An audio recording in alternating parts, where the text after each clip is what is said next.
কাজের চাপের প্রতিবাদ, মৃতদের ক্ষতিপূরণের দাবিকে সামনে রেখে তৃণমূলপন্থী বিএলওদের বিক্ষোভে ফের ধুন্ধুমার পরিস্থিতি তৈরি হলো আজ সিইও দপ্তরের সামনে, যার নেপথ্যে পুরোদস্তু রাজনীতি রয়েছে এবং অসহযোগিতার ছক রয়েছে বলে অভিযোগ করছে বিরোধীরা। আবার এদিনই আপার প্রাইমারির মামলায় অতিরিক্ত শূন্যপদ বাতিল করে দিল কলকাতা হাইকোর্ট। জানি আমরা আলোচনায় আসবো, স্টুডিওতে অতিথিরা রয়েছেন, কিন্তু শুরুতে আপনাদের যে ছবিটা রাখবো সেটা হচ্ছে সিইও দপ্তরের সামনে তৃণমূলপন্থীদের যে বিক্ষোভ, সেই বিক্ষোভকে কেন্দ্র করে কিভাবে তুলকালাম পরিস্থিতি তৈরি হলো। মৃত বিএলওদের পরিবারকে নিয়ে তৃণমূলপন্থী সংগঠনের বিক্ষোভ, যখন পুলিশ সেই বিক্ষোভ আটকে দিচ্ছে, যখন সেই বাধা পেরিয়ে যখন এগিয়ে যাওয়ার চেষ্টা করছেন, এমনকি লাঠি পর্যন্ত উড়ে এলো পুলিশকে লক্ষ্য করে। কি রকম পরিস্থিতি তৈরি হলো দেখুন।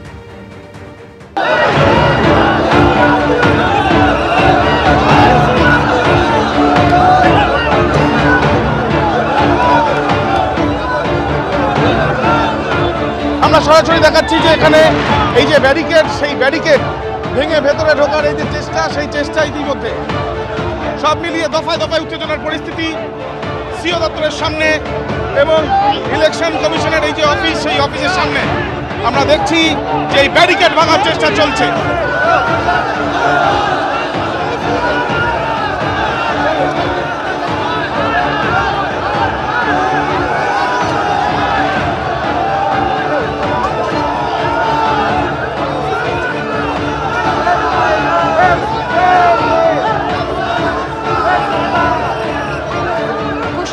কর্মসূচি ছিল এবং তাদের বক্তব্য ছিল সিইও দপ্তর তারা অভিযান করবেন, এবং সেই ছবিটাই দেখতে পাচ্ছ। সিইও দপ্তর অভিযান করেছেন নির্ধারিত সময়ের কিন্তু অনেকটা আগেই তারা কিন্তু এই অভিযানে সামিল হয়েছেন। তাদের বক্তব্য ছিল যে সমস্ত বিএলওরা মূলত জাকির হোসেন, নমিতা হাসদা এবং সেক্ষেত্রে তাদের পরিবারের লোকজনকে নিয়ে তারা আসবেন।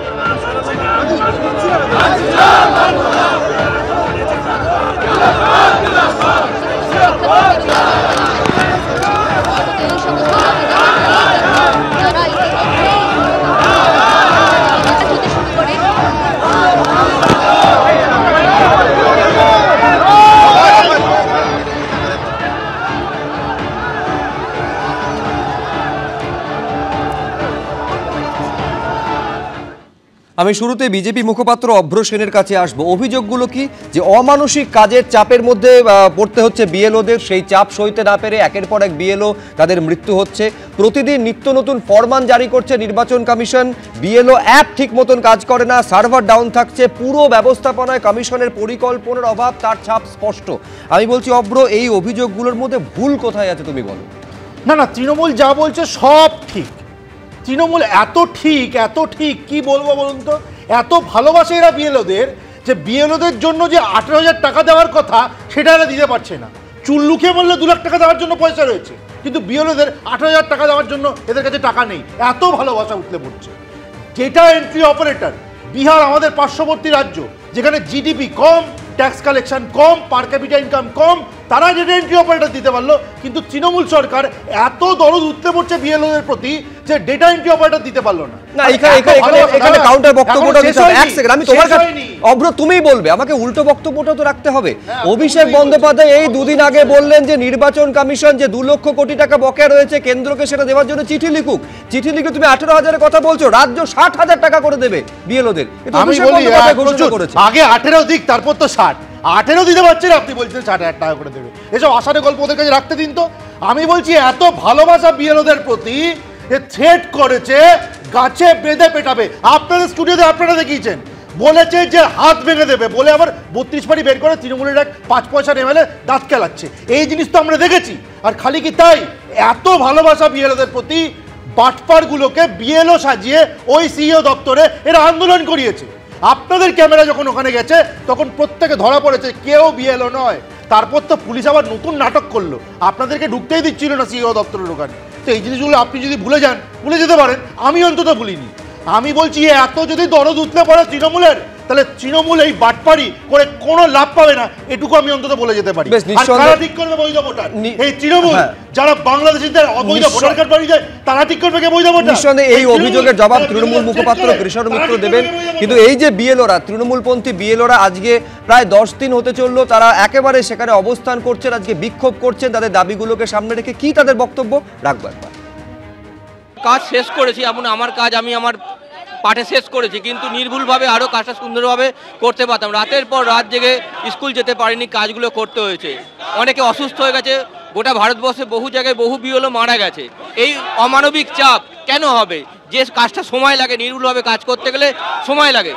অ্যাপস ঠিক নেই, সব সময় অ্যাপ ঘুরছে, সার্ভার ঠিক নেই, তা সত্ত্বেও আমরা কাজ করে গেছি। কাজ আমি 100% করেছি, কিন্তু নির্ভুলভাবে আরও সুন্দরভাবে কাজটা করতে যাই। 100% যে কাজটা করেছেন ওটা কি নির্ভুল হয়নি?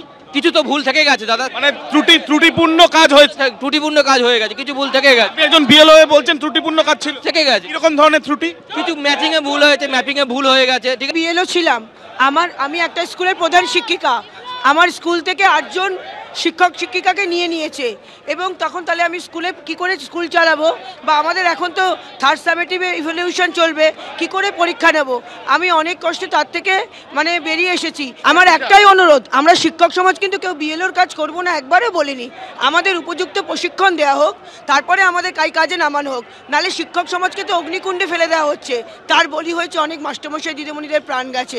7 দিন সময়সীমাটা পর্যাপ্ত নয়। দ্বিতীয়ত সময়সীমা বাড়ানো হয়েছে, তার মানে ইসিআই এর হাতে সেই সময়সীমা বাড়ানোর একটা জায়গা ছিল। তাহলে কেন এইভাবে চাপ দিয়ে 24 তারিখ বলে কেন এত বিএলওকে মানসিক শারীরিক চাপ দিয়ে তাদের এইভাবে মৃত্যু ঘটানো হয়? ডে বাই ডে কাজও বাড়ানো হচ্ছে। ডিজিটাইজেশন কমপ্লিট করতে না করতেই ডেট তালিকা দিন, শিফটের তালিকা দিন, রোল ব্যাক কারা করছে তার তালিকা দিন।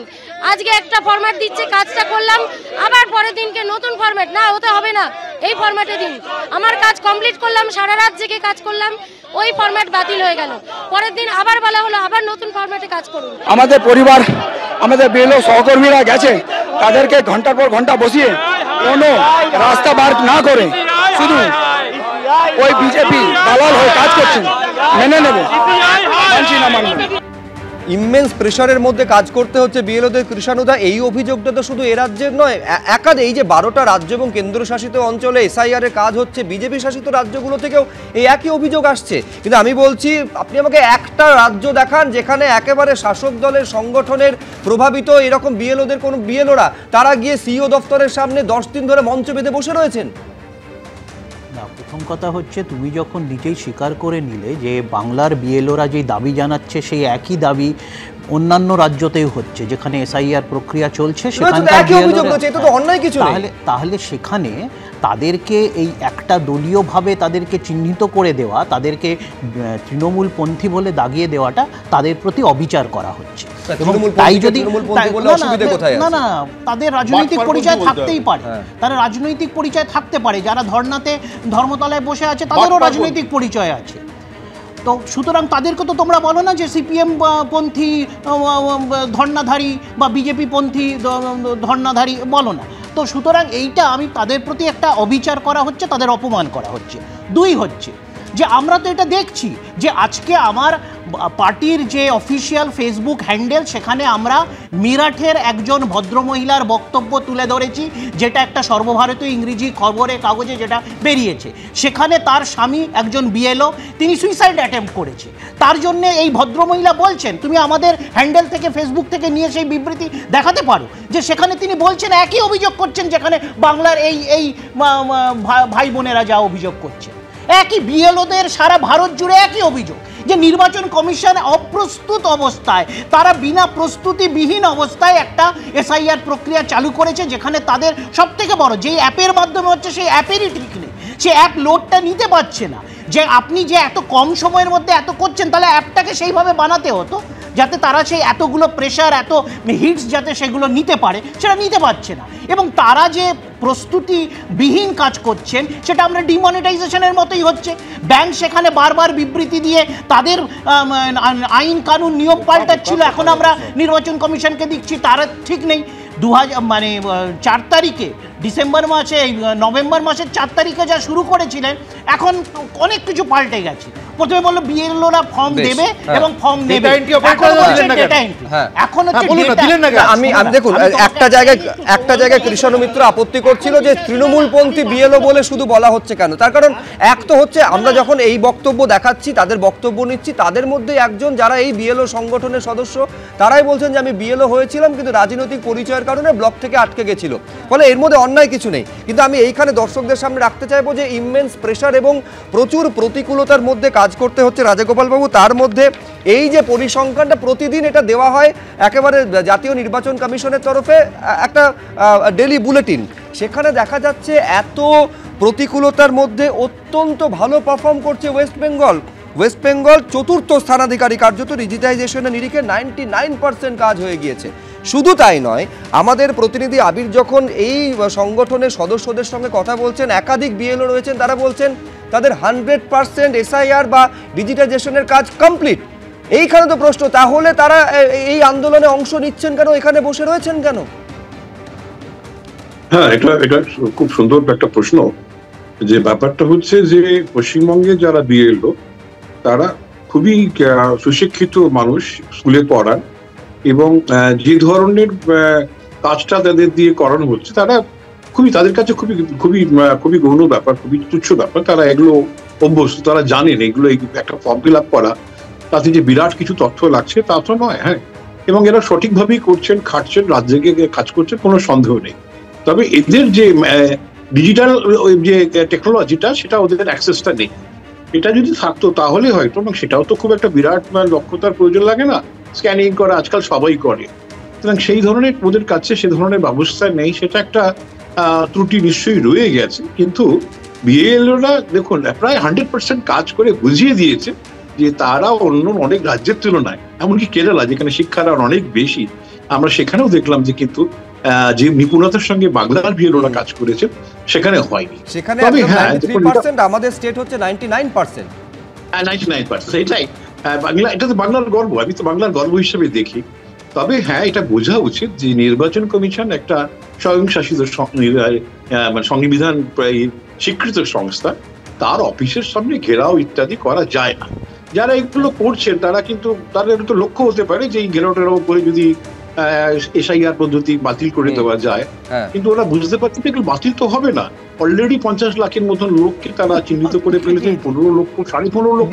আমি বলছি এইখানে শুধুমাত্র প্রশ্নটা এইখানে থেমে থাকছে এমনটা নয়। এই যে ধরুন এসআইআর প্রক্রিয়া চলছে, এই বিএলওদের উপর অমানসিক চাপ দেওয়া হচ্ছে এবং এই চাপটা রাজনৈতিক দল স্পেসিফিক্যালি তৃণমূলের তরফে দেওয়া হচ্ছে বলে বারবার অভিযোগ করেছেন বিরোধী দলনেতা। এইবার আপনাদের দেখাবো, এরপর যখন ভেরিফিকেশন এবং হিয়ারিং হবে সেইখানে পর্যন্ত কারচুপির আশঙ্কা করে লাইভ স্ট্রিম করতে হবে এই দাবি করেছেন তিনি। কি বলেছেন দেখুন। যে ব্লক অফিসগুলোতে হিয়ারিং হবে সেই ব্লক অফিসগুলোর অধিকাংশ জায়গায় তো গুন্ডাদের হাতে, এবং যারা হিয়ারিং নেবে এই যে আর ওরা সানু বক্সিদের মতো, এরাই তো বাংলাদেশি মুসলিম এবং মৃতদের নাম ভোটার তালিকায় তুলেছে। তো স্বাভাবিকভাবে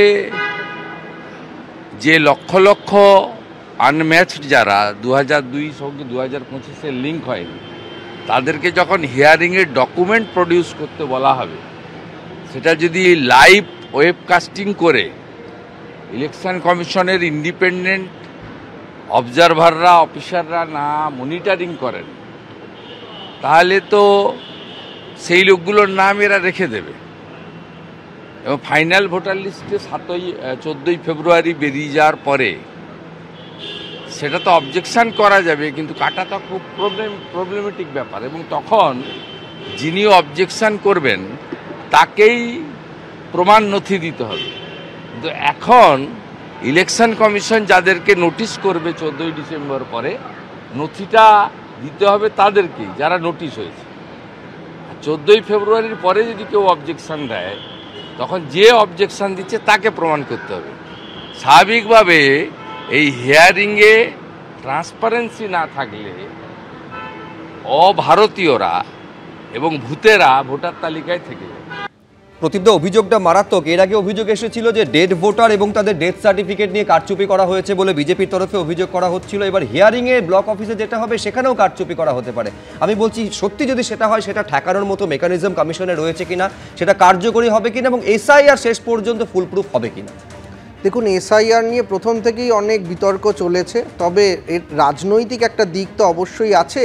এবং আজকে বিরোধী দলনেতার যে বাইকটা দেখালেন সেখানে কোথাও যেন একটা কনফিডেন্সের অভাব দেখা গেল যে 1.5 কোটি নাম বাদ যাবেই। এই কনফিডেন্স সেটা তিনি বাংলার মানুষকে দিয়েছিলেন, আজকে সেই কনফিডেন্সটা কোথায় গেল সেটা কিন্তু আমাদের বুঝতে হবে। তাহলে তিনি এতবার যে ইলেকশন কমিশনের কাছে দরবার করলেন, সিইও দপ্তরে গেলেন, সেখানে তাহলে তিনি এই মেকানিজম যাতে ফুলপ্রুফ হয় তার কোনো কি তার থেকে ফিডব্যাক পেয়েছেন সিইওর থেকে? আমার কথা হচ্ছে যে আজকে একদিকে আপনারা দেখাচ্ছেন তৃণমূলপন্থী বিএলও হিসাবে যারা ধর্ণা দিচ্ছে, আবার আরেকদিকে বিরোধী দলনেতা তিনিও তো গতকাল না তার আগের দিন সিইও দপ্তরে গেছেন এবং আজকেও বলছেন। তাহলে রাজনৈতিক দুটো চাপের মধ্যে ইসিআই কিভাবে কাজ করবে সেটা তো ইসিআই ঠিক করবে। আপনার সিইও, রাজ্যের সিইও বা ইসিআই, কেন্দ্রীয় ইসিআই, তার উপরে আস্থা নেই বিরোধী দলনেতার কেন? আজকে কেন যখন এসআইআর শুরু হয়েছিল তখন আস্থা ছিল, আর এসআইআর এর শেষ দিকে কেন মনে হচ্ছে যে ভুতুড়ে ভোটার থেকে যাবে, 1.5 কোটি নাম বাদ যাবে না কেন? এই আশ্বাস তিনি দিয়েছিলেন বাংলার মানুষকে। বাংলার মানুষ ভেবেছিল যে এসআইআর এ সেই জন্য তারা সর্বাগ্যে পার্টিসিপেট করেছে, সবাই ফর্ম দিয়েছে যাতে যারা ভুতুড়ে ভোটার চলে যায়। এখন কেন অন্য যে হিসেবটা দিচ্ছেন এবং যে কথাগুলো প্রদীপ চট্টোপাধ্যায় বলছেন, আমি বলছি তাতে তৃণমূল কি লাভের অঙ্ক কষতে শুরু করেছে নাকি? এই মুহূর্তের খবর, মৃত্যুহীন বুথের সংখ্যা আরো কমে গেল। প্রথমে ছিল 4 অঙ্কের 2208, সেখান থেকে কমে হয়েছিল 3 অঙ্কের 480, সেখান থেকে কমে হয়েছিল 2 অঙ্কের 29। এই মুহূর্তের খবর 1 অঙ্কে দাঁড়িয়েছে সেটা 7। আরো বিস্তারিত জানবো, রুমা পাল আমাদের প্রতিনিধি রয়েছেন ফোন লাইনে। রুমা, দেখো 2208 থেকে 480 এবং 480 থেকে 29, এবার 29 থেকে একেবারে 7 গিয়ে ঠেকেছে। দেখা যাচ্ছে যে মৃত ভোটার এবং দেখা যাচ্ছে শিফটেড ভোটার্স বা ডুপ্লিকেট ভোটার্স নেই, এমনটা কিন্তু এই সমস্ত বুথ থেকে কিন্তু কমিশনের খবর এসেছিল এবং সেক্ষেত্রে কিন্তু পুরো লিস্ট কমিশনের কাছে ছিল, এআই এর মাধ্যমে কিন্তু সেটা ধরা পড়েছিল। এখন দেখা যাচ্ছে মাত্র 7টি বুথ এরকম রয়েছে যেখানে কিন্তু মৃত ভোটার নেই বা শিফটেড ভোটার নেই বা ডুপ্লিকেট ভোটার নেই। এবার জানিয়ে রাখি দক্ষিণ চব্বিশ পরগনা যেখানে শীর্ষে ছিল সেখানে দেখা যাচ্ছে মাত্র একটি বুথ রয়েছে যেখানে কিন্তু এই পরিস্থিতি। অন্যদিকে বলে রাখি মালদাতে রয়েছে 2টি বুথ, জলপাইগুড়িতে 1টি বুথ, হাওড়াতে 1টি, পশ্চিম মেদিনীপুর 1টি, পুরুলিয়াতে 1টি বুথ। মোট 7টি বুথে মাত্র রয়েছে যেখানে এই আনকালেক্টেবল ফর্ম যেগুলো রয়েছে মৃত ভোটার নেই বা যেখানে শিফটেড ভোটার নেই। অন্যদিকে জানিয়ে রাখি কমিশন কিন্তু বারবার জানিয়েছিল যে এটা কিন্তু শূন্যতে পৌঁছে যাবে। এই 3 দিন ধরে কিন্তু একেবারে সেই নিয়েই কিন্তু নজরদারি চলছে। একেবারে অনেক ধন্যবাদ রুমা তোমায়। সুপার নিউমারি মামলায় বড় ধাক্কা খেলো আজ রাজ্য সরকার। 2022-এ উচ্চ প্রাথমিকে রাজ্যের তৈরি অতিরিক্ত যে 1600 পদ তা বাতিল করে দিল কলকাতা হাইকোর্ট। কি ছিল মামলা, আজকে কোর্টে কি হলো দেখুন।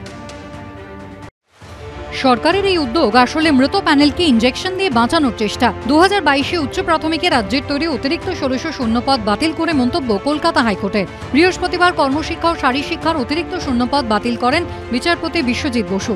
প্রাথমিকে 32,000 চাকরি বহালের স্বস্তির পরের দিনই উচ্চ প্রাথমিকে শূন্যপদ মামলায় বড়সড় ধাক্কা খেল রাজ্য সরকার। এদিন অতিরিক্ত শূন্যপদ মামলায় রায় দিতে গিয়ে বিচারপতি বলেন, কর্মশিক্ষা এবং শারীরশিক্ষার অতিরিক্ত 1060টি শূন্যপদ বাতিল করা হলো। ওই পদে কোনো নিয়োগ প্রক্রিয়া চালানো যাবে না।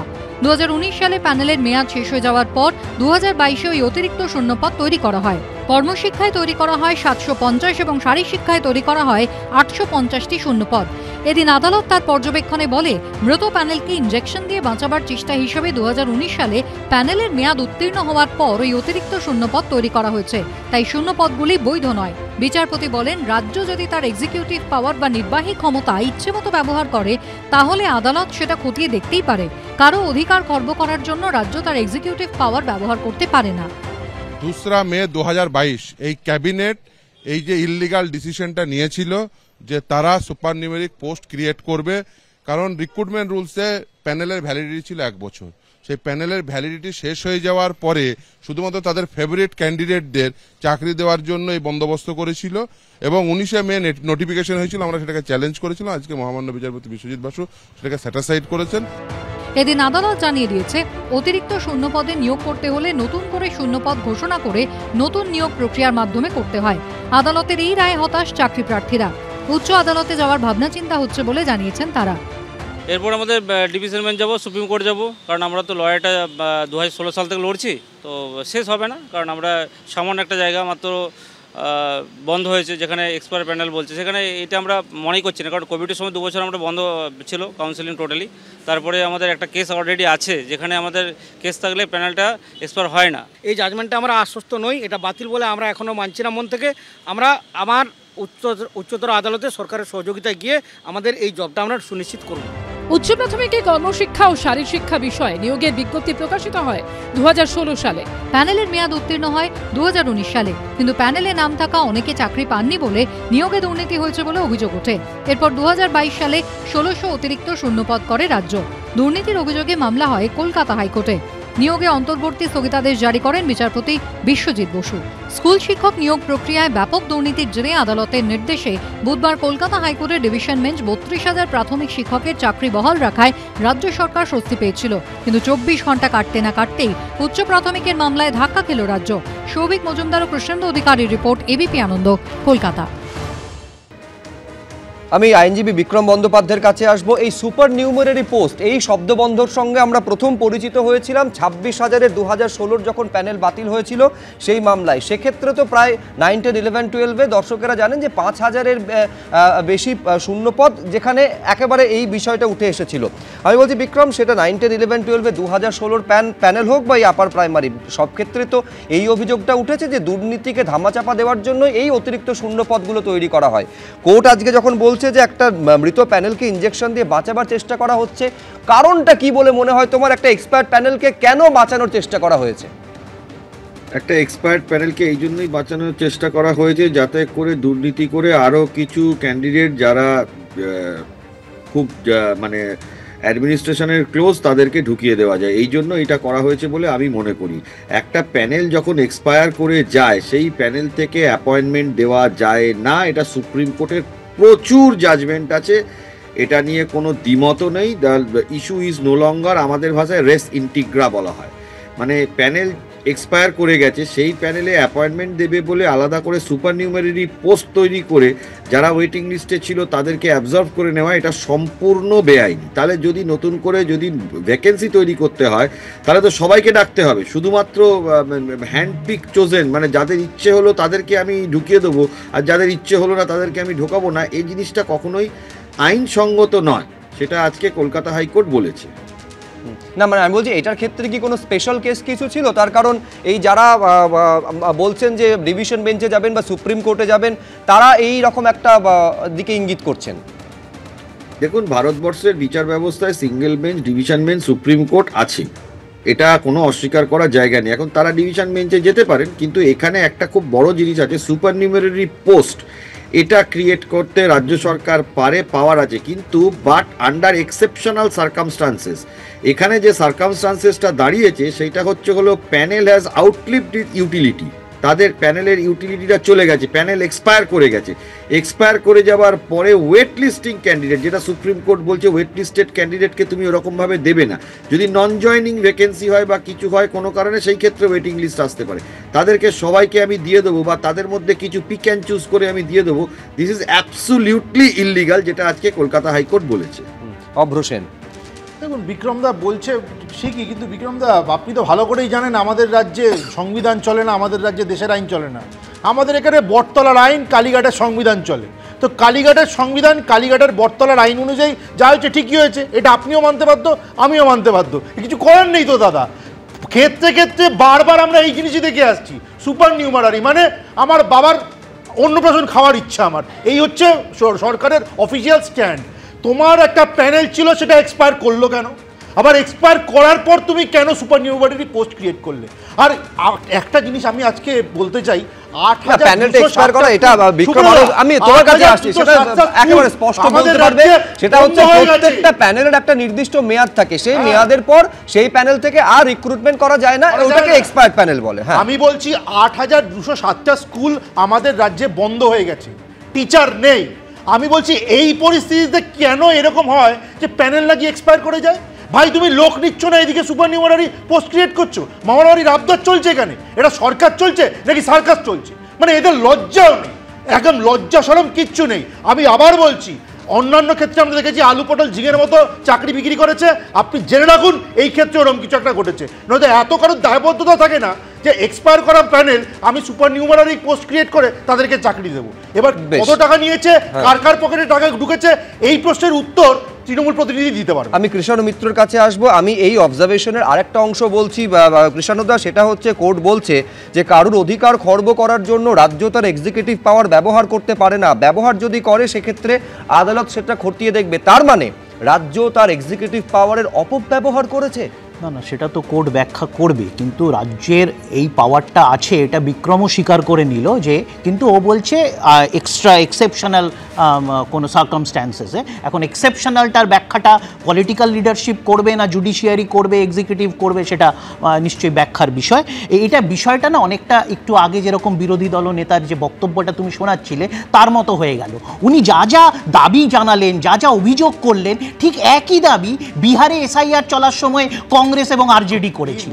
তখন নির্বাচন কমিশন সেটাকে নস্যাৎ করে দিয়েছিল এবং বিজেপি বলেছিল যান না, কোর্টে যান না, এবং সুপ্রিম কোর্ট বলেছিল আমরা নির্বাচন কমিশনের এসআইআর প্রক্রিয়াতে কোনো নাক গলাবো না, কোনো নির্দেশ দিতে পারি না।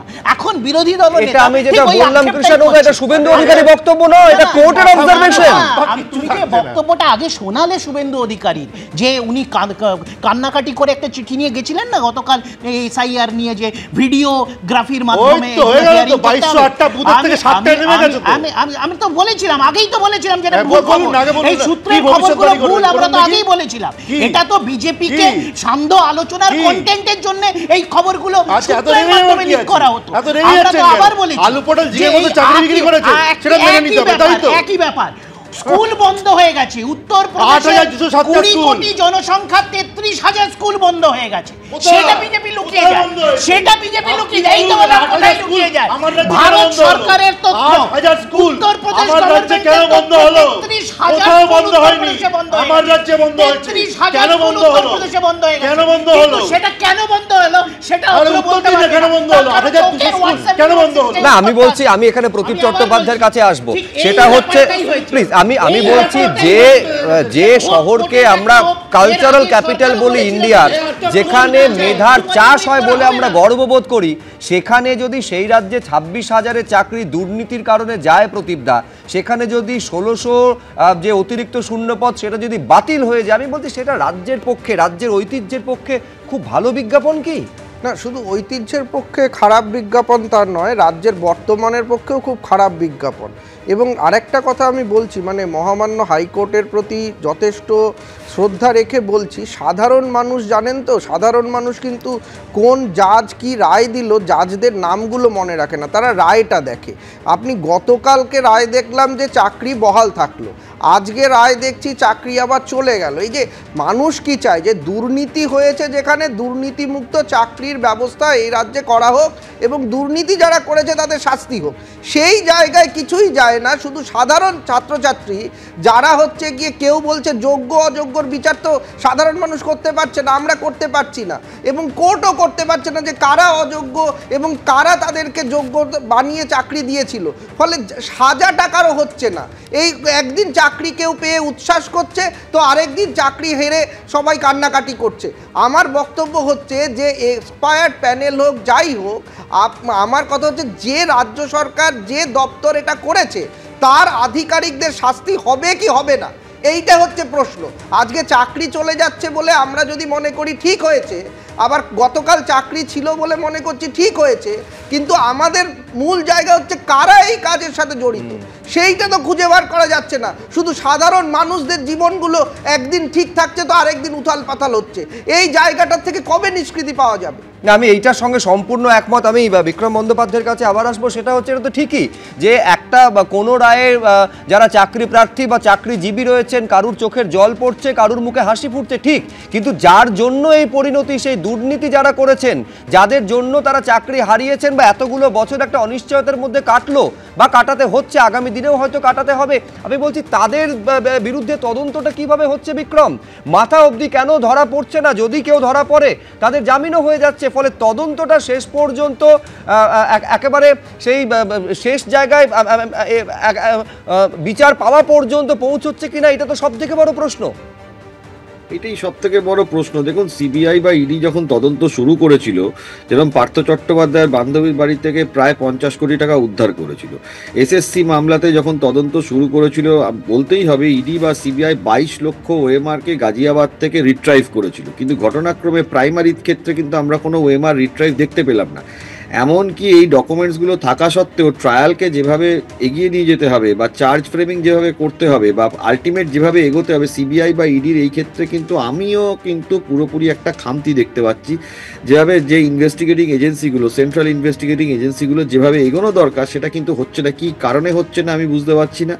আর এটাও ঘটনা ইনফ্রাস্ট্রাকচারাল ডিফেক্ট না অন্য কোনো ঘটনা আছে না কি আছে পেছনে বোঝা যাচ্ছে না, কিন্তু সিবিআই ইজ ভেরি স্লো। মানে বেশ কিছুদিন ভালো করে তদন্ত করার পর কিরমভাবে যেন তদন্তটা আমরা নিজেরাই দেখতে পাচ্ছি একেবারেই একটা স্লো জায়গা, স্লো ভিশনে চলে গেছে। কারণ আমাদের মেন টার্গেটটা হচ্ছে হলো পশ্চিমবাংলা থেকে চাকরি বলুন, যে কোনো জিনিস বলুন, তার থেকে দুর্নীতিকে একদম মুক্ত করা, এবং বেশ কিছু ক্ষেত্রে যেই এভিডেন্স, এই যে প্রাইমারির মামলাতে এভিডেন্স তুলে আনার দায়িত্বটা কিন্তু যে ইনভেস্টিগেটিং এজেন্সি আছে তার। এখানে শুধু পিটিশনার যারা মামলা করছে তারাই শুধু এভিডেন্স নিয়ে যাবে, আর ইনভেস্টিগেটিং এজেন্সি বিশেষ কোনো এভিডেন্স আনতে পারবে না, তা তো হয় না। এটা ঘটনা যে এসএসসি মামলাতে সিবিআই বা ইডি ইনভেস্টিগেশনটা যখন কোর্ট মনিটর করেছিল তখন কিন্তু খারাপ শুরু করেনি, কিন্তু তার পরবর্তীকালে ইনভেস্টিগেশন যত গড়িয়েছে তার পরবর্তীকালে বেশ কিছু অ্যারেস্টও আমরা দেখতে পেয়েছি, তার পরবর্তীকালে ইডি বা সিবিআই এর সেই রকম লেভেলের আমরা ইনভেস্টিগেশন দেখতে পাইনি, যেটা কিনা একটা প্রিমিয়ার ইনস্টিটিউট বা অল ইন্ডিয়া একটা সংস্থা যে এই ইনভেস্টিগেটিং এজেন্সিগুলো, তাদের যেরকম ধরনের হওয়া উচিত ছিল। বেশ, আমি এখানে অভ্রর কাছে আসবো, কিন্তু তার আগে একবার দেখাতে চাইবো যে নিয়োগপত্রে সুপারিশ পাওয়ার পর যারা চাকরিহারা প্রার্থী রয়েছেন তারা কি বলছেন। আমরা রয়েছি হাইকোর্টের অদূরেই ইডেন গার্ডেন্সের পাশে। এই যারা চাকরি প্রার্থী শারীর শিক্ষা এবং উচ্চশিক্ষার, এই কর্মশিক্ষার, তারা উচ্চ প্রাথমিকের চাকরি প্রার্থী, এবং এরা প্রত্যেকেই নিয়োগপত্র পাওয়ার আগে স্টেজ অর্থাৎ সুপারিশপত্র পেয়েছিলেন, কিন্তু আজকে কলকাতা হাইকোর্টের নির্দেশ, যে শূন্যপদ তৈরি করেছে রাজ্য সরকার, সেই শূন্যপদ তৈরি হয়েছে প্যানেল উত্তীর্ণ হওয়ার পর 2022 সালের মে মাসে।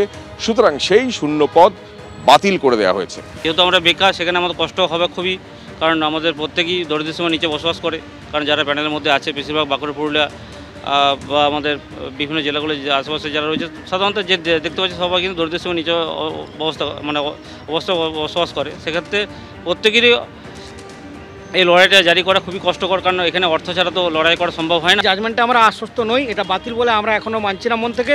আমরা আমার উচ্চতর আদালতে সরকারের সহযোগিতায় গিয়ে আমাদের এই জবটা আমরা সুনিশ্চিত করব।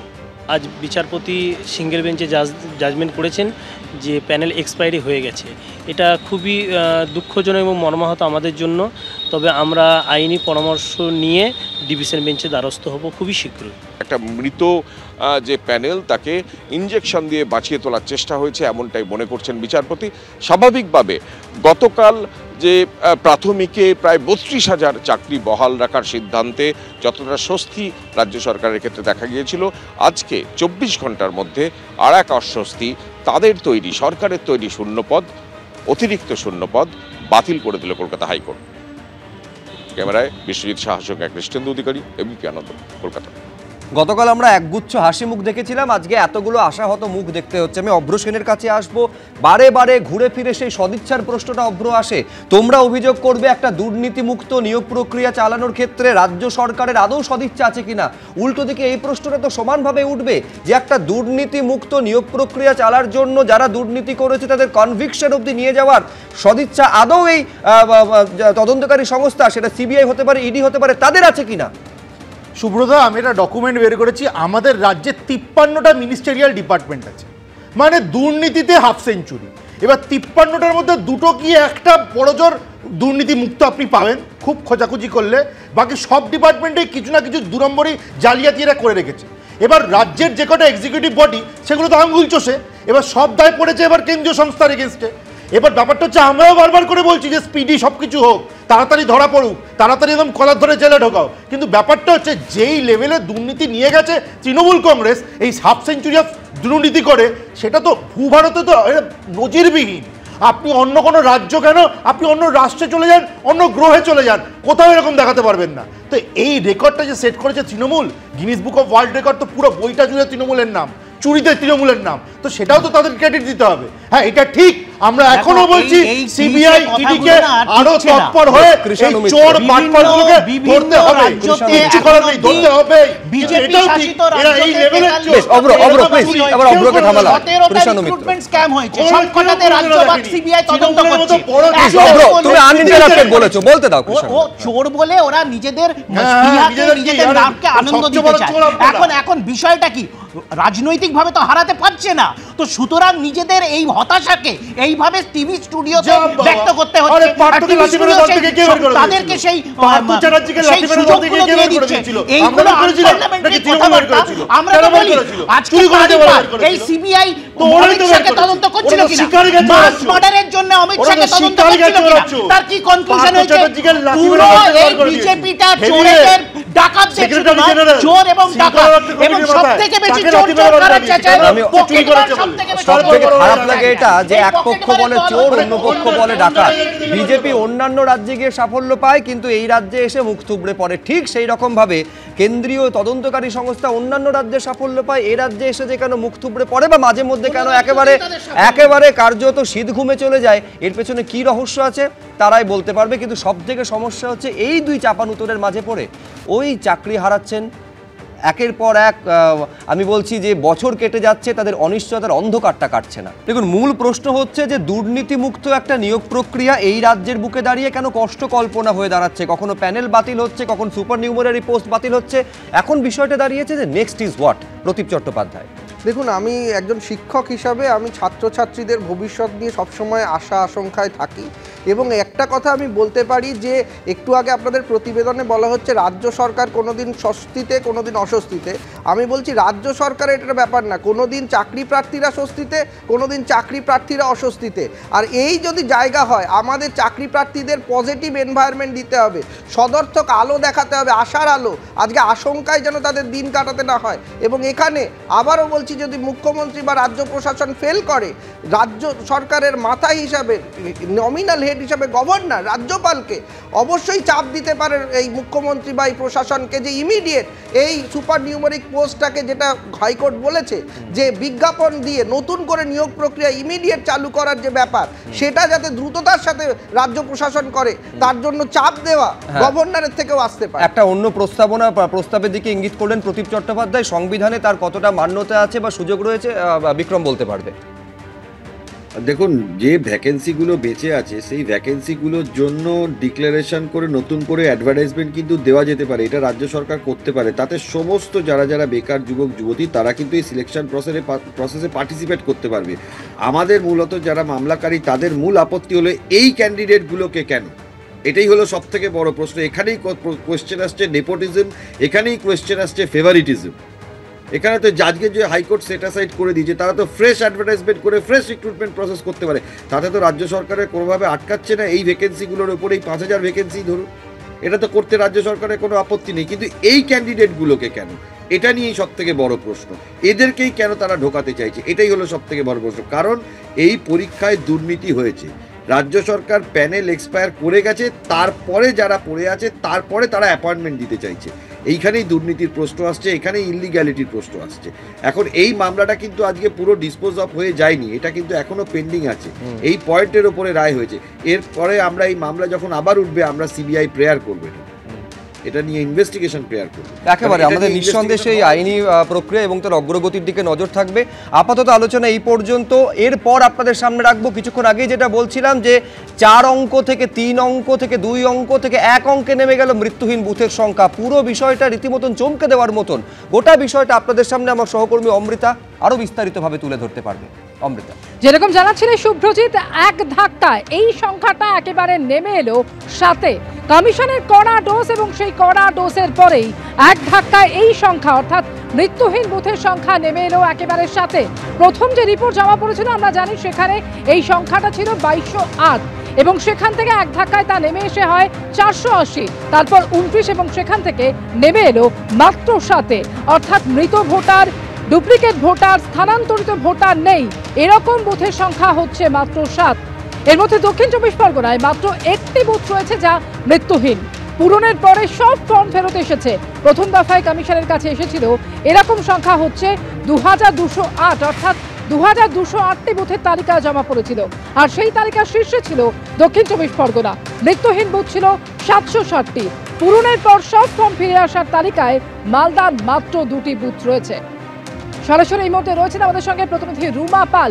রুমা, এখানেই তো প্রশ্ন, কমিশনের কাছে প্রথম জমা পড়া রিপোর্ট, সেখানে যে সংখ্যাটা ছিল সেটা প্রথমে ছিল 2208, তারপর সেখান থেকে 480, 29 এবং এবারে একেবারে এক ধাক্কা নেমে এলো 7। কিভাবে সম্ভব রুমা? দেখো, কমিশন আগেই জানিয়েছিল যে এই যে সংখ্যাটা কিন্তু কমবে এবং আজকে কিন্তু সেটা 7-এ দাঁড়িয়েছে, যেখানে 2208 ছিল, তারপর 480 থেকে 29 এবং তারপর 7-এ গিয়ে ঠেকেছে। এবং কোথায় কি রয়েছে সেটা একবার বলে দিচ্ছি। যেমন দক্ষিণ 24 পরগনা, সেটা কিন্তু শীর্ষে ছিল, এবার দেখা যাচ্ছে মাত্র একটি বুথেই কিন্তু এই সমস্যা রয়েছে। অন্যদিকে জলপাইগুড়িতে একটি বুথ, মালদাতে 2টি, হাওড়াতে একটি, পশ্চিম মেদিনীপুর একটি এবং পুরুলিয়াতে একটি বুথ। মাত্র 7টি বুথে রয়েছে, যেখানে হচ্ছে ডেড ভোটার্স নেই, ডুপ্লিকেট ভোটার্স নেই বা কোনো ট্রান্সফার্ড ভোটার্স নেই, এরকমটা 7টা বুথই কিন্তু এখন রয়েছে। অর্থাৎ বুঝতে পারছো, কমিশন কিন্তু এর আগেও বলেছে যে এআই এর মাধ্যমে কিন্তু 2208টি বুথ কিন্তু চিহ্নিত করা গিয়েছিল। সেক্ষেত্রে কিন্তু প্রত্যেকটা ডিওদের কাছে সেভাবে রিপোর্ট চাওয়া হয়েছিল। রিপোর্ট চাওয়ার পরই কিন্তু ধীরে ধীরে দেখা যাচ্ছে 2-3 দিনের মধ্যে দেখা যাচ্ছে এই সংখ্যা কিন্তু কমছে। কিভাবে হচ্ছে সেটা কিন্তু কমিশন খোলসা করে বলেনি, তবে এটা ঠিক বলেছে যে কোথাও যদি কোনো ত্রুটি থেকে থাকে তাহলে সেটা ঠিক করা হচ্ছে, অথবা যদি কোনো ইচ্ছাকৃতভাবে যেটা করা থাকে সেটাও কিন্তু ঠিক করা হচ্ছে। কিভাবে করা হচ্ছে সেটা কিন্তু খোলসা করেনি। তবে এটা ঠিক কমিশন বলেছে যে 11 ডিসেম্বর পর্যন্ত দেখা হবে যে যেখানে কাজ হচ্ছে সেটা সঠিকভাবে হচ্ছে কিনা। যেহেতু সমস্ত রাজ্যেই কিন্তু বিএলওদের বিরুদ্ধে কড়া পদক্ষেপ নেওয়া হয়েছে, এফআইআর করা হয়েছে, একমাত্র এই বাংলাতেই কিন্তু কোনো পদক্ষেপ এখনো পর্যন্ত নেওয়া হয়নি। 11 ডিসেম্বর পর্যন্ত দেখা হবে। কোথাও যদি দেখা হয় যে উদ্দেশ্য প্রণোদিতভাবে কেউ গন্ডগোল করেছেন, সেক্ষেত্রে কিন্তু 11 ডিসেম্বর পর তার বিরুদ্ধে কড়া পদক্ষেপ নেবে কমিশন, এমনটাই জানিয়েছে। তবে আরেকটা বিষয় বলে রাখি যে এখনো পর্যন্ত একটা তথ্য রয়েছে কমিশনের তরফ থেকে, এখনো পর্যন্ত যে চিহ্নিত করা হয়েছে যারা বাদের তালিকায় থাকবেন, সেক্ষেত্রে হচ্ছে 52,99,000। অর্থাৎ এখনো পর্যন্ত নির্বাচন কমিশন সূত্রে যে খবর উঠে আসছে রুমা, যে এরকম বুথের সংখ্যা অর্থাৎ মৃত্যুহীন বুথের সংখ্যা কমে দাঁড়িয়েছে 7-এ। প্রথম একেবারে যে রিপোর্ট চাওয়া হয়েছিল নির্বাচন কমিশনের তরফ থেকে, সেখানে এই সংখ্যাটা ছিল 2208, এরপর সংখ্যা কমে হয় 480, তারপর সেখান থেকে কমে হয় 29। এর আগে জেলা শাসকদের থেকে রিপোর্ট চেয়েছিল নির্বাচন কমিশন, তারপরেই এই ধরনের বুথের সংখ্যা একেবারে এক ধাক্কায় কমে হয়ে গিয়েছিল 480, সেখান থেকে 29 এবং তারপর নেমে এলো মাত্র 7-এ। এবং মৃত ভোটার হিসেবে যেটা জানা যাচ্ছে এখনো পর্যন্ত এরকম বুথের সংখ্যা, যেখানে শীর্ষে ছিল দক্ষিণ 24 পরগনা, যেখানে মৃত্যুহীন বুথ ছিল 760টি। এবারে কি হলো জানবো। রুমা পাল আমাদের সঙ্গে সরাসরি রয়েছেন। রুমা, একেবারে জেলা ভিত্তিক ফলাফল কি উঠে আসছে এই রিপোর্টের নিরিখে? দেখো, দক্ষিণ 24 পরগনা ছিল একদম শীর্ষে 760টি, সেখানে কিন্তু মাত্র একটি বুথ হয়েছে। এখন কিন্তু দক্ষিণ 24 পরগনা সেই নিরিখে কিন্তু একটু পিছিয়েই পড়েছে। অন্যদিকে কিন্তু মালদাতে 2টি মাত্র বুথ, অর্থাৎ এই মুহূর্তে যদি শীর্ষের কথা বলা হয় সেটা মালদা রয়েছে, মাত্র 2টি বুথ। দক্ষিণ 24 পরগনা একটি, জলপাইগুড়িতে একটি বুথ, হাওড়াতে একটি, পশ্চিম মেদিনীপুর একটি এবং পুরুলিয়াতে একটি বুথ, 7টি বুথ। এবং খুব স্বাভাবিক, কমিশন মনে করছে এই 7টি বুথও কিন্তু শূন্যতে গিয়ে ঠেকতে পারে। সেক্ষেত্রে অবশ্যই এর পরবর্তীতে কালকে এই পরিস্থিতি কি হয় সেদিকে আমাদের নজর থাকবে। তবে এটা ঠিক 2208টি বুথ যেমন চিহ্নিত করা গিয়েছিল, যেখানে কিন্তু কোনো ডেড ভোটার্স নেই। এবং এই পরিপ্রেক্ষিতে আরও একটা বিষয় বলে দিই যে ইতিমধ্যে কিন্তু আজকের থেকেই লঞ্চ করেছে যেটা হচ্ছে নির্বাচন কমিশন, সেটা হচ্ছে ডুপ্লিকেট সফটওয়্যার। একেবারে রুমা, এই প্রসঙ্গে অবশ্যই আমরা আসবো। একদিকে আপনারা শুনলেন যে একেবারে নির্বাচন কমিশনের কড়া ডোজ, যার জেরে মৃত্যুহীন বুথের সংখ্যা নেমে দাঁড়ালো 7-এ, আর অন্যদিকে ডুপ্লিকেট ভোটার ধরতে কমিশনের নতুন অস্ত্র ডেমোগ্রাফিক সিমিলার এন্ট্রি। প্রযুক্তি ব্যবহার করে ডুপ্লিকেট ভোটার চিহ্নিত করে বাদ দিতে চায় নির্বাচন কমিশন। এ বিষয়ে আরো বিস্তারিত জানবো, সরাসরি আমাদের প্রতিনিধি রুমা পাল আমাদের সঙ্গে রয়েছেন। রুমা, এই প্রযুক্তি কিভাবে ব্যবহার করা হচ্ছে? দেখো, বলা হচ্ছে ডেমোগ্রাফিক সিমিলার এন্ট্রি, অর্থাৎ আজকের থেকেই কিন্তু এটা শুরু হয়ে গিয়েছে। এটা ইআরওরা কিন্তু এটা সফটওয়্যার পাচ্ছেন, যেখানে ডুপ্লিকেট ভোটার্স রয়েছে সেখানে কিন্তু তারা সেই সফটওয়্যারের মাধ্যমে কোথাও যদি এখনো পর্যন্ত কোনো ডুপ্লিকেট ভোটার্স থাকে সেটা কিন্তু চিহ্নিত করা সম্ভব হবে। অর্থাৎ ডুপ্লিকেট ভোটার্স যে এর পরবর্তীতে থাকবে না, তেমনটাই কিন্তু দাবি করছে কমিশন। শুধুমাত্র ইআরও নয়, ডিও লেভেলেও কিন্তু এই ধরনের সফটওয়্যার থাকছে, সিও লেভেলেও থাকছে, যেটা কিন্তু সমস্ত স্টেট হিসেবে তিনি দেখতে পাচ্ছেন। শুধু তাই নয়, নির্বাচন কমিশন, দিল্লিতে নির্বাচন কমিশন হচ্ছে, সেটা সারা দেশ জুড়ে যেখানে এই ধরনের ডুপ্লিকেট এন্ট্রি হয়ে থাকে সেক্ষেত্রে কিন্তু সফটওয়্যারের মাধ্যমে কিন্তু তারা সেটা খুঁজে পেয়ে যাচ্ছে। অর্থাৎ নতুনভাবে একদম নতুন উদ্যোগ আবার সফটওয়্যার জন্য আনা হলো, যেখানে কিন্তু ডুপ্লিকেট ভোটার ধরা হচ্ছে। অর্থাৎ এটাও কিন্তু একটা নতুন পদক্ষেপ বলা যেতে পারে। এবং কমিশন যেহেতু দাবি করছে কোনো ডুপ্লিকেট ভোটার এর পরবর্তীতে থাকবে না, মৃত ভোটারের জন্য যেমন তারা উদ্যোগ নিয়েছে, ডুপ্লিকেট ভোটারের জন্য তারা কিন্তু সেই ব্যবস্থায় নিয়েছে এবং সফটওয়্যার লঞ্চ করা হয়েছে, সেটা ইআরওদের আজকেই কিন্তু সেটা শুরু হয়ে গিয়েছে। এবং সেক্ষেত্রে বোঝা যাচ্ছে যে এরপর কমিশন দাবি করছে যে কোনো ডুপ্লিকেট বা ডেড ভোটার যাতে না থাকে সেই ব্যবস্থায় নেওয়া হয়েছে। এটাও একটা গুরুত্বপূর্ণ, তাৎপর্যপূর্ণ। একেবারে রুমা, আপাতত তোমায় ধন্যবাদ। এবং ফের একবার তৃণমূলপন্থী বিএলওদের বিক্ষোভ সিইও দপ্তরের সামনে, এবং সেখানে তুলকালাম বাজল। মৃতদের পরিবারকে সঙ্গে নিয়ে আজকে সেখানে বিএলও অধিকার রক্ষা কমিটির সদস্যরা তারা বিক্ষোভ দেখান এবং সেখানেই এই তুলকালাম অবস্থা তৈরি হয় যখন পুলিশের সঙ্গে বচসা হয় এবং এরপর ব্যারিকেড ভেঙে এগোনোর চেষ্টা করেন, সিইও দপ্তরে ঢোকার চেষ্টা করেন এই তৃণমূলপন্থী বিএলওরা। এবং সেই সময় পুলিশের দিকে ধেয়ে যান তৃণমূলপন্থীরা, পুলিশের দিকে লাঠি ছুঁড়ে ভেতরে ঢোকার চেষ্টা করেন তৃণমূলপন্থী বিএলওরা।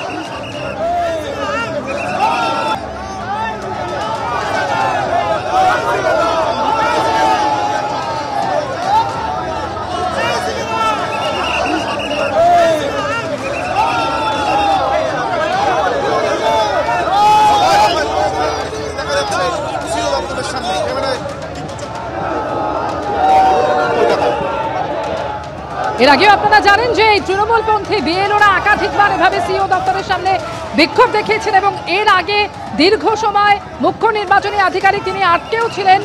নির্বাচন কমিশনের দপ্তরে দীর্ঘ সময় আটকে থাকার পর তিনি সেখান থেকে বের হন রাত্রেবেলা এবং তারপর আমরা দেখেছি একেবারে বেরোজির সংঘাত নির্বাচন কমিশনের দপ্তরের সামনে এবং এরপর আজকে ফের উত্তপ্ত হলো পরিস্থিতি।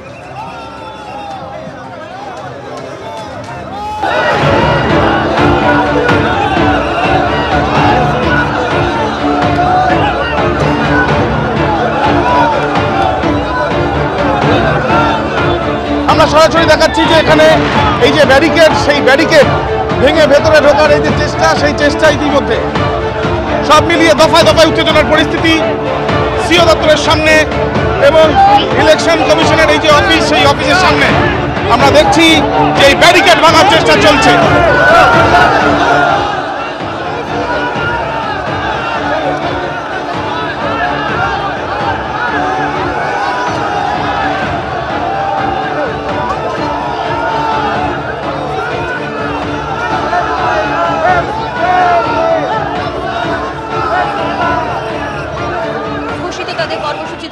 তাদের বক্তব্য ছিল সিইও দপ্তর তারা অভিযান করবেন এবং সেই ছবিটাই দেখতে পাচ্ছ।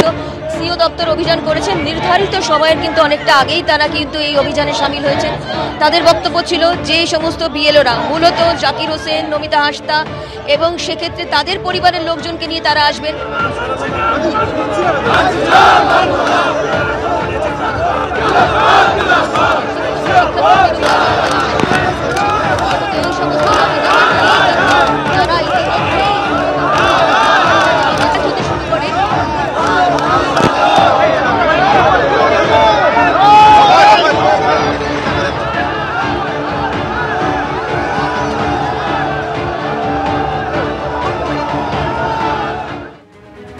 আজকে সিইও দপ্তরের সামনে যে পরিস্থিতি তৈরি হয়, অর্থাৎ পুলিশের ব্যারিকেড ভেঙে ভেতরে ঢোকার চেষ্টা করেন তৃণমূলপন্থী বিএলওরা, ঠিক এই পরিস্থিতি এর আগে আমরা পরপর দুদিন দেখেছি। এর আগে 24 তারিখ এবং 29 তারিখ কিন্তু বিক্ষোভ দেখায় তৃণমূলপন্থী বিএলওরা, এবং একইভাবে আমরা দেখি যে তুলকালাম পরিস্থিতি তৈরি হয় বিবাদীবাগে। একেবারে সিইও দপ্তরের সামনে গত মাসের 24 তারিখ 29 তারিখে যে পরিস্থিতি তৈরি হয় পাশাপাশি আপনাদের সামনে তুলে ধরছি।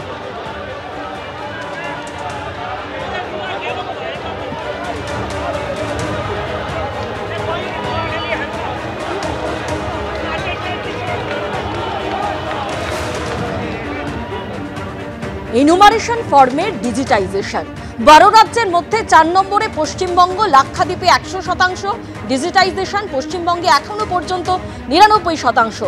1 নম্বরে লাক্ষাদ্বীপ, সবার পেছনে উত্তরপ্রদেশ 89% ডিজিটাইজেশন। লাক্ষাদ্বীপের পরে রাজস্থান, গোয়া, 12 রাজ্যের মধ্যে 4 নম্বরে পশ্চিমবঙ্গ। এখনো পর্যন্ত 12 রাজ্য কেন্দ্রশাসিত অঞ্চলে 95% ডিজিটাইজেশন। কমিশন সূত্রে এমনই খবর।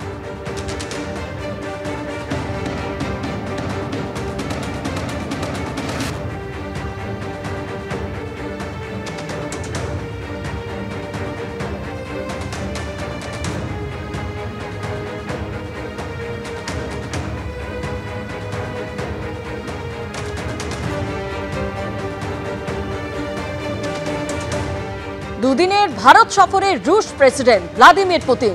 পালাম বিমানবন্দরে নামলো রুশ প্রেসিডেন্টের বিমান, সেই ছবি আপনাদের সামনে তুলে ধরছি। পালাম বিমানবন্দরের ছবি, রুশ প্রেসিডেন্ট ভ্লাদিমির পুতিন তিনি এসে পৌঁছেছেন। দুদিনের ভারত সফরে এসে পৌঁছেছেন রুশ প্রেসিডেন্ট। তাকে স্বাগত জানাবেন প্রধানমন্ত্রী নরেন্দ্র মোদী। এই মুহূর্তে সরাসরি পালাম বিমানবন্দরের ছবি আপনারা দেখতে পাচ্ছেন।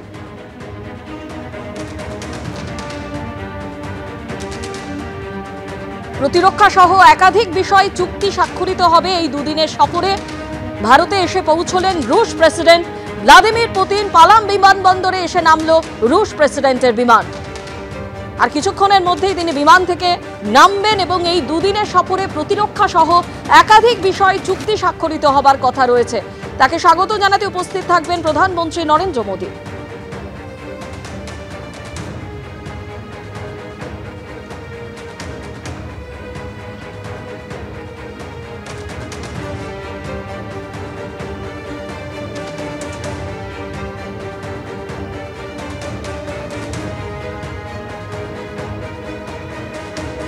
পালাম বিমানবন্দরের ছবি আপনারা দেখতে পাচ্ছেন। এসে পৌঁছলেন, ভারতে এসে পৌঁছলেন রুশ প্রেসিডেন্ট ভ্লাদিমির পুতিন। দুদিনের ভারত সফরে তিনি এসে পৌঁছেছেন।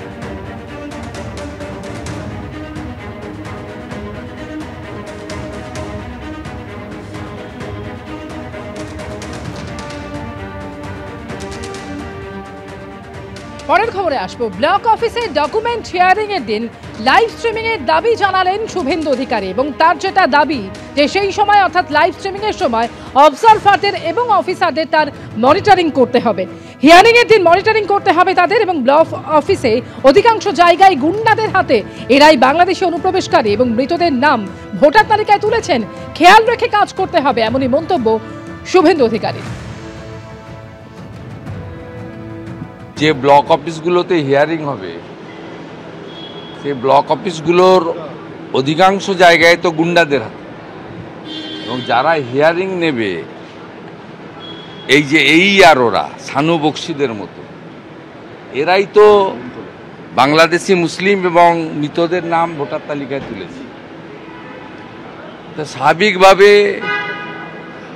যে লক্ষ লক্ষ আনম্যাচড যারা 2002 সঙ্গে 2025-এর লিঙ্ক হয়নি তাদেরকে যখন হিয়ারিংয়ের ডকুমেন্ট প্রডিউস করতে বলা হবে, সেটা যদি লাইভ ওয়েবকাস্টিং করে ইলেকশন কমিশনের ইন্ডিপেন্ডেন্ট অবজারভাররা অফিসাররা না মনিটরিং করেন, তাহলে তো সেই লোকগুলোর নাম এরা রেখে দেবে এবং ফাইনাল ভোটার লিস্টে 14ই ফেব্রুয়ারি বেরিয়ে যাওয়ার পরে সেটা তো অবজেকশন করা যাবে, কিন্তু কাটাটা খুব প্রবলেমেটিক ব্যাপার, এবং তখন যিনি অবজেকশন করবেন তাকেই প্রমাণ নথি দিতে হবে। কিন্তু এখন ইলেকশন কমিশন যাদেরকে নোটিশ করবে 14ই ডিসেম্বর পরে, নথিটা দিতে হবে তাদেরকেই যারা নোটিশ হয়েছে। 14ই ফেব্রুয়ারির পরে যদি কেউ অবজেকশন দেয়, তখন যে অবজেকশন দিচ্ছে তাকে প্রমাণ করতে হবে। স্বাভাবিকভাবে এই হিয়ারিংয়ে ট্রান্সপারেন্সি না থাকলে অভারতীয়রা এবং ভূতেরা ভোটার তালিকায় থেকে যাবে। শুভেন্দু অধিকারী অভিযোগ করছেন যে ব্লক অফিসের অধিকাংশ জায়গায় গুন্ডাদের হাতে, তাই অবজারভাররা যদি মনিটরিং না করেন তাহলে মৃত এবং অনুপ্রবেশকারীদের নাম থেকে যাবে, এমনই অভিযোগ করছেন তিনি। আর এই প্রসঙ্গে তৃণমূলের মুখপাত্র অরূপ চক্রবর্তীর কি প্রতিক্রিয়া শুনুন। 2021 সালে যখন উনি নির্বাচনে প্রার্থী হয়েছিলেন নন্দীগ্রামের বুকে, আপনারাও দেখিয়েছিলেন যে 1200 ভোটে নন্দীগ্রামে মমতা ব্যানার্জি জয়ী হয়ে গেছেন। তারপরে 1.5 ঘন্টা লোডশেডিং হয়েছিল এবং তারপর দেখা গেল শুভেন্দু অধিকারী নাকি বিজয়ী হয়েছে। তো উনি কি, আদালতে এখনো মামলা চলছে সেটা নিয়ে, উনি কি সেই সময়ের ওই 1.5 ঘন্টা লোডশেডিং এর সমসাময়িক সময় বা পুরো কাউন্টিং প্রসেসটা সিসিটিভি ফুটেজ লাইভ স্ট্রিমিং চাওয়ার জন্য একবার আবেদন করবেন?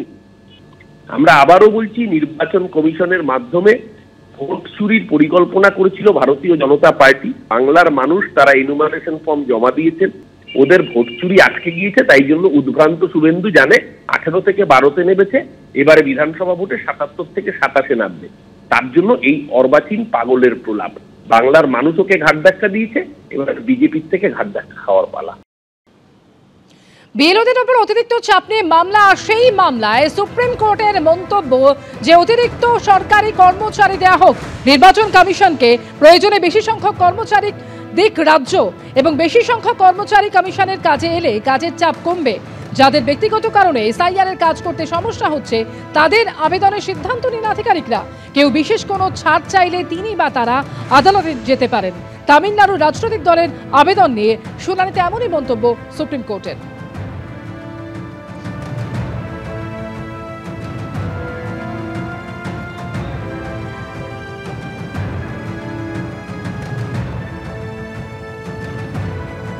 আজ বহরমপুরের সভা থেকে বিজেপিকে আক্রমণ করেন মুখ্যমন্ত্রী মমতা বন্দ্যোপাধ্যায়। তিনি বলেন, এসআইআর এর নামে ডিটেনশন ক্যাম্প তৈরি করছে, ভয় পাবেন না, কাউকে ডিটেনশন ক্যাম্পে যেতে দেব না, বললেন মুখ্যমন্ত্রী। বিজেপির ডাবল ইঞ্জিন সরকার এসআইআর এর নামে ডিটেনশন ক্যাম্প তৈরি করছে। বাংলায় আমাদের প্রতি যদি বিশ্বাস ভরসা আস্থা আপনাদের থাকে, কোন ডিটেনশন ক্যাম্প বাংলায় হবে না। বিজেপি কান খুলকার শুনলো, কান খুলে শুনে নাও, কোনো ক্ষমতা নেই তোমাদের, কোনো ক্ষমতা নেই, মাথায় রেখো। এসআইআর করে বিজেপি আরো গেছে, যেটুকু ছিল সেটুকুও গেছে, আরো যাবে। ওদের শূন্য করে দিন, ওদের ভাড়ার শূন্য করে দিন। বিহারে চালাকি করে 4টে করে ইন্ডিপেন্ডেন্ট দাঁড় করিয়েছিল। মনে রাখবেন, ইন্ডিপেন্ডেন্টরা ভোট কাটলে আপনার লোকসান, বিজেপির সুবিধা করতে কাউকে দেবেন না। আর যারা ইলেকশনের সময় ব্ল্যাকমেলিং করে তাদের বলবেন, এখন ব্ল্যাকমেলিং নয়, জীবন বাঁচাবার সময়। আজ দুদিনের সফরে ভারতে এলেন রুশ প্রেসিডেন্ট ভ্লাদিমির পুতিন এবং পালাম বিমানবন্দরে এসে পৌঁছেছে তার বিমান। সেই ছবি আপনারা এই মুহূর্তে দেখতে পাচ্ছেন এবং তাকে স্বাগত জানাতে সেখানে উপস্থিত থাকবেন প্রধানমন্ত্রী নরেন্দ্র মোদী। সেই ছবি দেখতে পাচ্ছেন, প্রধানমন্ত্রী সেখানে উপস্থিত রয়েছেন। রুশ প্রেসিডেন্ট ভ্লাদিমির পুতিন তিনি এসে পৌঁছলেন এবং সেখানে স্বাগত জানাতে উপস্থিত রয়েছেন প্রধানমন্ত্রী নরেন্দ্র মোদী।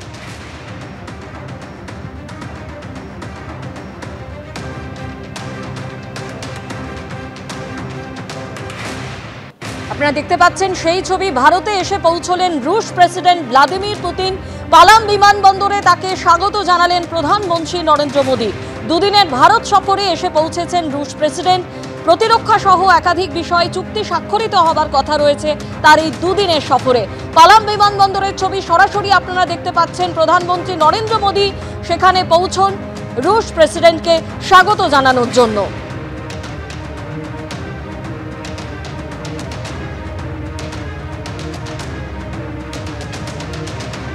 রুশ প্রেসিডেন্টকে স্বাগত জানাতে বিমানবন্দরের ছবি আপনারা দেখতে পাচ্ছেন। সেখানে অনুষ্ঠানেরও আয়োজন করা হয়েছে। বাংলাদেশ থেকে ভারতে এসে ভোটার, খোঁজ মিলল দিনহাটায়।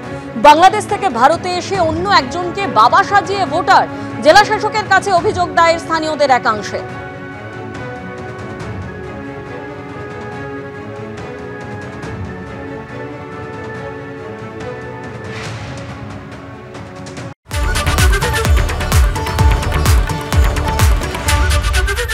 এবিপি আনন্দ, এগিয়ে থাকে, এগিয়ে রাখে।